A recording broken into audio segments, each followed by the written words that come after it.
রাজধানীর মিরপুর চিড়িয়াখানা এলাকা থেকে আলোচিত কন্টেন্ট ক্রিয়েটর RS ফাহিমকে আটক করেছে শাহ আলী থানা পুলিশ।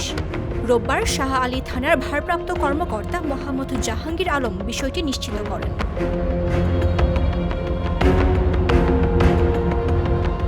ওসি জাহাঙ্গীর আলম বলেন, কন্টেন্ট ক্রিয়েটর RS ফাহিমকে আটক করা হয়েছে। মামলা আছে কিনা খতিয়ে দেখা হচ্ছে। তিনি বলেন, রাজধানীর মিরপুর চিড়িয়াখানার সামনে থেকে স্থানীয় জনতা কন্টেন্ট ক্রিয়েটর RS ফাহিমকে আটকে রেখেছিল। পরে পুলিশ গিয়ে তাকে আটক করে থানায় নিয়ে আসে।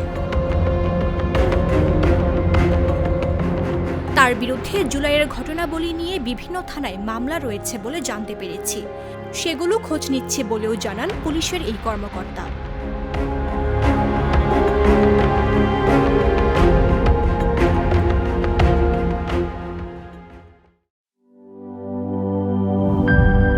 বাহাত্তর ঘন্টা ময়েশ্চার লক সমৃদ্ধ লিলি বডি ওয়াশ শিয়া বাটারের গুডনেস স্কিন রিপেয়ার করে রাখে সফট ও গ্লোয়িং।